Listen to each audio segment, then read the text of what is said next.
Hey everybody, let's talk about experimental and theoretical probability today.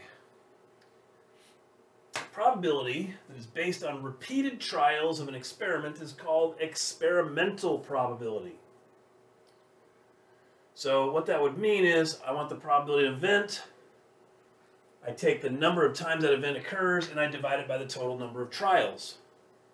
Okay, so if I want to see what percentage of people walk into a store, I stand outside the store, I watch the people that walk by, I count how many people go in the store, and keep track of how many people walk by the store, and then I take the total number of people that came by the store, or that went into the store, and divide it by the number of people that came by the store. Okay? Including the ones that went in. So, that's what experimental probability is. Now, the bar graph shows results of rolling a number cube, or a die, 50 times. So if I look here at the chart, I rolled a 1 10 times, I rolled a 2 4 times, I rolled a 3 8 times, I rolled a 4 11 times, a 5 11 times, and a 6 6 times. What is the experimental probability of rolling an odd number? Okay, so what's the experimental probability of rolling a 1, 3, or a 5? Well, the probability of this event would be the number of times that it actually occurs. So that's going to be 10 ones plus 8 threes plus 11 fives divided by the total number of trials, which there was 50 trials. Okay, so what is this? 21, 29? 29 out of 50. Okay, so that's my probability, or if I change it to a percent, that would be 58%. Okay, I can do either one of these two things right here. Okay, so that's the probability of rolling an odd number with this particular trial. Now, that's not the theoretical probability. Okay, the theoretical probability, since there's 3 odd numbers and there's 6 numbers, would be 3 out of 6 or 1/2. So I would expect to get about 1/2 the time an odd number. Okay? In fact, if I do it an infinite number of times, I should get 50%. But I'm going to be somewhere, sometimes I'm going to roll more odd numbers and sometimes I'm going to roll less. In this particular experiment, I got 58%. Okay, it rains 2 out of the last 12 days in March. If this trend continues, how many rainy days would you expect in April? Okay, so this I'm going to solve with a probability. It rained 2 days out of 12 in March. Okay, so April has a total of 30 days in it. How many days would I expect rain? So I've got rain on top, and total number of days on the bottom. I'm going to have rain on top and total number of days on the bottom here.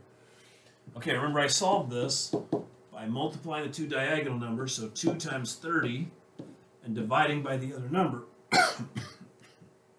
Excuse me. So this would be 60 divided by 12, which would be 5 days that I would expect rain.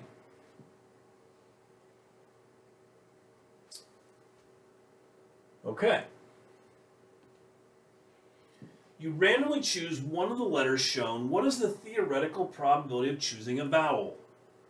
Okay, so the first thing I do is I see, okay, how many, let's see, the probability of getting a vowel. I'm going to figure out how many total chances I have. So I've got 3, 6, 7 possibilities. Okay, and how many vowels are there? There's 1, 2, 3.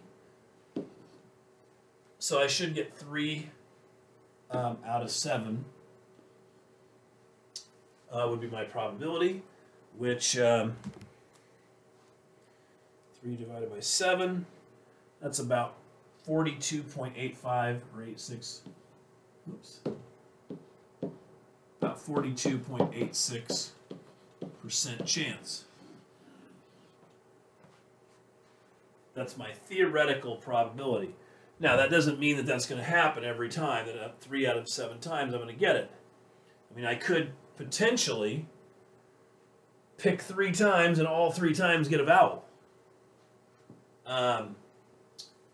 But that's what I would expect as a theoretical probability. Okay, the theoretical probability of winning a bobblehead when spinning a prize wheel is 1 in 6. The wheel has 3 bobblehead sections. How many sections are on the wheel? So this, again, another one that I would do with a proportion. So the probability, the theoretical probability is 1 in 6. Okay? Now I know that it has, I'm going to win, there's 3 bobblehead sections. That's going to go on top. How many sections are going to be on the wheel? So I've got 3 winning bobbleheads. My percentage of winning one, so is 1 in 6. So it's going to be set up just like this. And I'm going to solve it, multiplying the 2 diagonal numbers, 6 times 3, dividing by 1, and I get 18. So there's going to be 18 sections on the wheel.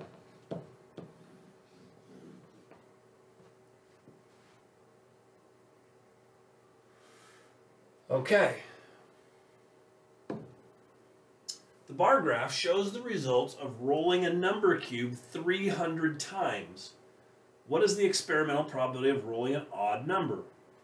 Okay, so here I got an odd number 48 times. So the probability of an odd number is going to be, I got 48 ones. I got 53s, and I got 49 5s. And there were a total of 300 spins, or rolls. Okay, so let's add those things up on top. 48 plus 50 plus 49. So it's 147 out of 300. So I'm going to go ahead and divide that by 300. That's about 49%.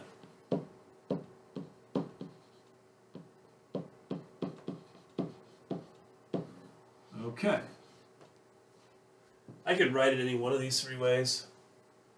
I could write it as a fraction, I could write it as a decimal, or I can write it as a percent.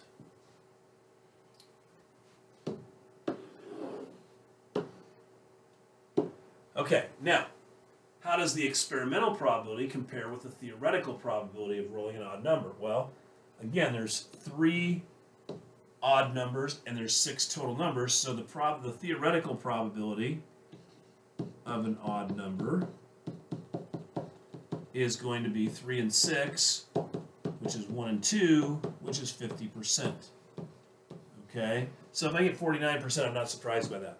Now, if I got like 85%, and it could happen, it's theoretically possible, I would be surprised by that. I'd be kind of wondering, is there something wrong with this dice? Okay. But, you know, 49%, that's very close to 50%, so that's expected. Okay, you're going to get to do problems 1 through 37 odd in class. I will see you guys later.